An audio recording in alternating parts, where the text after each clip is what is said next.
Yeah, welcome. I'm going to go to KJ first. A disappointing night tonight for United. Your thoughts? Unmute that. Yeah. So this is what it feels like to be in a relegation battle. It's not nice. It's not nice. The things you take for granted in the world of football, you're used to fighting for top four, top six, or the title. Never thought we'd be in this position, and here we are. And people say, "Oh, it's been over the top," or like I know David is coming on and be like, "Oh, you guys not in a relegation battle, blah blah blah." But if I believe you're in a title race until you're not, we're in a relegation battle until we're not. We are 7 points above the drop. We are closer to the relegation zone than we are to top four. And it is a concern. So as a club, we need to not just take things for granted and feel like we can get, oh, we'll be fine. Like things are going to get better. Like, no, we need to be serious and look at what's going wrong, because going into this game, we all knew that we'll probably lose. And it's against Newcastle at home. And Newcastle are a very good team. They've been building for a few years now. They've got a good midfield. They've got decent defense and very good attackers. But still, as Man United, you're going to these games being confident that if you're not going to win, you're at least going to get a draw. I don't know about you, Terry, but I did not feel like we was going to even get a draw today. Like I genuinely thought we are coming to this and we're going to lose. And again, it's the way that the players perform that is frustrating. Because it's kind of like, okay, cool. I don't think you're going to win, but at least show me a little bit of something to give me a kind of belief. And they're going out there, and they look like they can't be asked anymore. The mistakes that they're making, the simple things that they can't get right, it's either their confidence is so shot that they just can't do anything right, or they can't be bothered to play football anymore, and they just want to go home and go and get out there. And that's the frustrating thing about this team right now is until we get to January, the summer, the January after that, the summer after that, and we can get rid of most of these players, we're gonna have to deal with days like this. And people can sit there and question Amarim. And yes, Amarim's lineup wasn't the greatest. Obviously, we saw Casemiro and Ericsson in midfield again. We already knew what was going to happen against Newcastle midfield when we saw that. We didn't need to worry about that. We're seeing Zirks and Højlund start, which we've asked for, but both of them are out of form. We're seeing Delo and Mazraoui on the wing as wing backs, and we've not scored a goal with those two guys in that position. So Amarim's he's got questions today, but as a whole, I'm not going to look at this result and be like, you know what, Amarim's got to go. He's not good enough, because I'll be honest, if anyone, bar Ruud, took over, I think this was happening anyway. If Ten Hag stays, we're falling like a stone. If we hire somewhere else, we're falling like a stone. The only reason why Ruud even got a little bit of a truth out of them is because he got his arm around their shoulder, was nice to them, gave them more smiles, and played compact, tight football where they can counter. Amarim ain't trying to do all of that. He ain't here to do all of that. He ain't here to be their best friend. He ain't here to be their buddy. He ain't here to manage them so that someone else can come in. He's here to be the head coach of Man United. And he wants to play his way. And players, if they don't like it, cool, then leave. Yeah, I agree, KJ. There's comments like this, and it's an interesting one from Register that says, how did Ten Hag win trophies with these guys? This is why, in my heart of hearts, I still don't believe we're the 14th worst squad in the league. I just don't. And people can laugh and say, yes, you are. Fair enough. The reason that Ten Hag was able to do what he did is because of the system that he bodged. He put a system together in year one to get the best out of what he had, as opposed to developing something that could compete at the highest level consistently. That's why we are where we are. These players are now a lot of them are not the right profiles for how the manager wants to play. They're just not. They're simply not. And they're being asked to do something they're unfamiliar with without, by the way, a single training session. And I'm not going to sit here and completely blame. I'm not going to sit here and ignore those facts, but this is what happens. We're going back to basics. When I was being taught martial arts, and Cam will understand this, I think it was Bruce Lee that said you can't learn something new the example was always if you don't empty the glass, right? But essentially the expression is if you've got a glass that's full and that's your knowledge about one thing, it could be a particular style of martial arts, or in this case, a particular way of playing football. If you don't empty the entire glass and forget everything you've been taught and start again, it's really hard to teach somebody new. Why? Because there's no capacity to put more water in the glass. And when you do go throw the water out the glass, if you go, I'm going to learn from the beginning, you become a beginner again. Now, because you've got good experience, you can learn the new thing sooner rather than later. But many of these players are struggling. So when I'm responding to these comments, yes, trophies were won by this squad. Yes, this squad came third 2 years ago. But we cannot ignore this. Isn't like what's going on at Wolves. This isn't like when Brighton replaced their manager. It isn't like Slot going into Liverpool.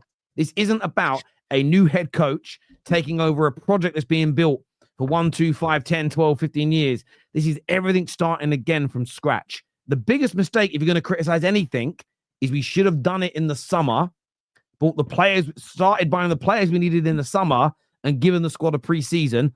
I don't believe we'd be 14th if we'd done that. But again, that's it. Saying, well, Ten Hag got to tune out these players, great, but he didn't make us title contenders. And this is why I don't understand that criticism. Because everyone at Man United has said for the past 6 weeks, what we're seeing now is likely to happen. I don't understand why that's been ignored. I've been waiting a while. A bad result for Man United tonight, but I want to read out a comment that's just been made by the manager. He says here, because a lot of people in the comments, a lot of people online, especially our rivals, and of course the flux regs, as I call them, the fake Man United fans, have said he needs to abandon his philosophy and style. He has just said that if I feel it's best for the team, I will go. AKA resign. You have to stick with your idea. I will continue to play my idea until the end. I won't change my idea.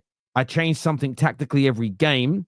I believe in something and I will stick to it. He then goes on to say that if a manager abandons his principles, he is finished. What's your take on that, Cam? He's correct. He can't abandon his principles. And I think what he needs to go back to now, he had it right when he put Mazwari as the right center back and he played Ahmad as the right wing back, because that's the only player who can even get close to what he wants to do, right? So it's like when it comes to what he wants to do, he figured that out early, and then he was like, okay, let me try something else, which is fair. I get it. I'm not coming down on him for trying to figure it out. Let me see if I can make this Xerxes fellow who I may not be able to sell work.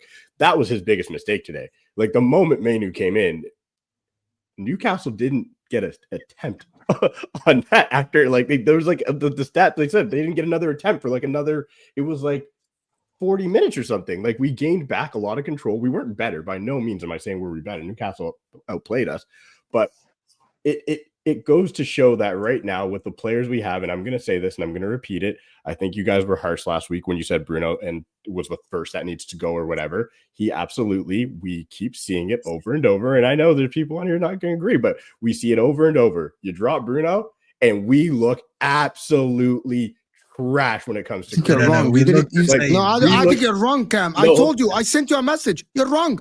Didn't you see the best? United looked much better than Bruno today.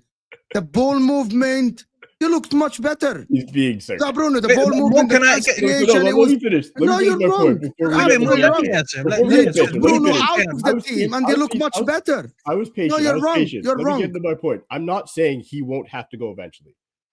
I don't believe in any sport you get better when you get rid of your best players. And can I answer you now? Let Cam finish first, please. Let me finish. And at the moment, at the current moment, he is our best player.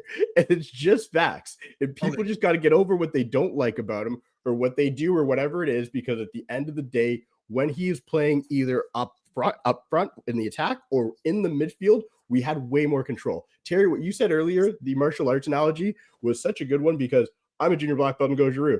If I go to Shotokan, do you think they give me a junior black belt? No. Know what they say? Maybe yellow, maybe probably white. Let's get it even further. If I decide I want to get into Kung Fu or BJJ, I'm starting at the very bottom, and there's no question about it. And that's what we're doing. We are going from one discipline to a complete other world where you have to change how you move, how your body reacts.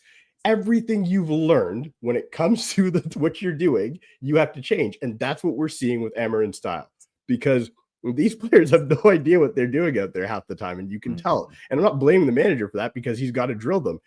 I didn't even realize we hadn't had a practice until, like, you saying that to me was shocking. I was like, wait, what? We haven't practiced properly? The thing is, no team in the Prem, especially the ones that are in the Carabao Cup, this time of the year, like mid-November until the end of December, there is no time for training. There's a game every 3 to 4 days. So all you do is play, recover, and then the training is match preparation. And Joe Hart spoke about, it was a game at Old Trafford, and he could see inside the Man United dressing room. And he said he had these tables set up by a screen, like a classroom. And an hour before the game, he's sitting the players down, running them through instructions. And he was basically saying, Joe Hart was saying, he's never seen that before, but he understands it because the players don't get his ideas. And he said that, so those are the reasons why I am not fuming with the manager, even when he's making mistakes, because of that. On the Bruno comment, though. Real quick. One more thing I wanted to say too was, also, realistically, it's sad because we had chances to be in this game too. Like, Rasmus got to score that, in my opinion. Ahmad missed one. Maguire hits the post. Euro, great head. Like, again, like, we create. Don't forget Casemiro sitter. That's what I forgot. So we had 5 chances. I would say 2 of those 5 were big chances, and we came out with nothing. So that also tells you it's not the system, it's not the manager, because if you put Gyökeres, even Victor Osimhen on that shot it's such a combination of things, and I want to be fair with the analysis. Like, I agree, Rashman should have scored, Cass should have scored.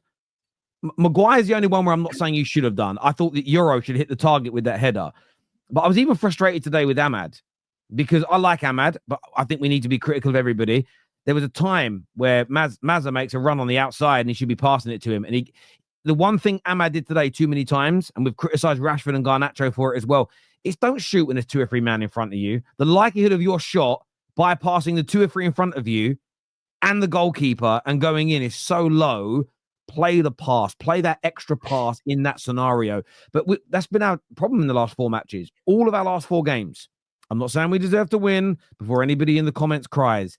The abundance of chances that we have missed in every single game is ridiculous. No matter how we've conceded, that's criticism by itself.